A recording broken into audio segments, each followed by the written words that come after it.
syempre tama ka dyan, Sandro, kung may namataan ngang bagong bagyo na papasok dito sa Philippine Area of Responsibility, alamin natin ang lahat ng iyan kasama si Amor La Rosa, live sa Pag-asa DOST. Good morning, Amor.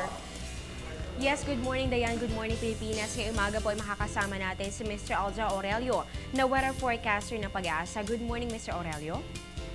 Good morning sa iyo, Amor, at sa lahat ng ating televiewers.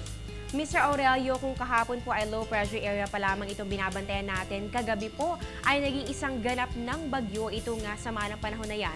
At kaninang madaling araw nga po ay nakapasok na ito sa loob ng ating Philippine Area of Responsibility. So tinatawag po natin ito ngayon na Bagyong Zoraida. Sa mga oras, bang update natin dito ang mga pagbabago sa lokasyon, ito ba ay lumakas pa lalo at paano po ba ito kikilos sa mga susunod na mga oras at idagdag na rin po natin yung mga areas na nasa ilalim ng storm warning signals.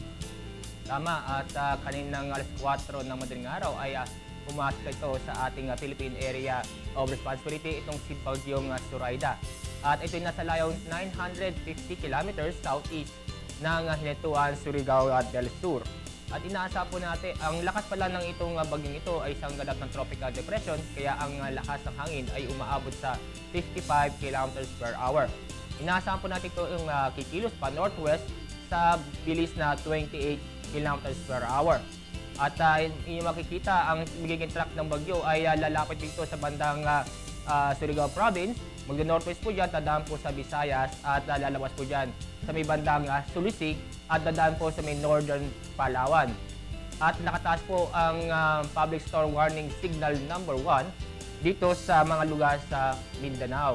At ito po yun nasa Dinagat Island, Surigao Island, Agusan del Norte, Agusan del Sur, Surigao del Sur at Oriental. Kaya sa ating mga kababayan, sa mga lugar na aking nabanggit ito, dapat mag-alerto po tayo, maghanda na po tayo habang itong si Bagyong Zoraida ay malayo po sa atin. At alamin na ang mga lugar na ligtas dahil itong mga lugar na ito nakataas sa public storm warning signal ay magiging posible magkaroon ng landslide and flash flood dahil itong si Bagyong Zoraida ay magdadala ito ng maraming pag-ulan, moderate to heavy rains kung saan ay 5 to 15 millimeters kada oras. Mr. Aurelio, ngayong alam na ng ating mga kababayan yung dapat asahan dito sa mga lugar na nasa ilalim ng Storm Warning Signal number 1. Paano naman sa natitirang bahagi pa ng ating bansa? Makakaramdam rin ba tayo ng epekto ng bagyong ito sa mga susunod na mga oras? Para sa araw na ito, itong nalabing bahagi ng Mindanao kung saan wala po nakataas ang public storm warning signal at kasama na rin ng Eastern Visayas ay magkakaroon po tayo ng maulap na may mga light to moderate rains at thunderstorm. At yun naman lalabing bahagi nating bansa kasama ang Metro Manila, yung nakikita ay napakaliis ng ating kalupaan. Kaya inaasahan po natin na bahagyang maulap hanggang sa maulap na kalangitan na may mga isolated na pag-ulan or thunderstorm. Okay, mabuti naman. Magandang balita pa yan para sa ating lahat dahil malaking bahagi sa ngayon ay hindi pa naman gaanong makakaramdam ng epekto ng bagong bagyo na binabantayan natin dito sa loob ng ating Philippine Area of Responsibility. At eto naman, Mr. Aurelio, bagamat hindi pa tayo tuluyang nakakabangon mula dito sa hagupit nitong bagyong Yolanda nitong mga nakalipas sa araw, ay ito nga si Zoraida naman yung binabantayan natin. So marami talaga ang nag-aalala at nagtatanong, posible pa bang lumakas palalo ito nga si Zoraida? At posible ba na ito ay maging singlakas nitong Yolanda? Itong si Bagyong Zoraida ay nasa karagatan at nasa Pacific Ocean, yung nakikita ay wala pa sa kalupaan. So may posibilidad pong na lumakas ito bago ito tumama o maglandfall dito sa bandang Surigao Province. At kung tatanungin nyo kung kasing lakas ni Yolanda itong si Zoraida, ay hindi po. Dahil itong si Yolanda bago pumasok sa ating Philippine Area of Responsibility ay isang ganap na typhoon. Subalit itong si Bagyong Zoraida ay isang ganap na tropical depression.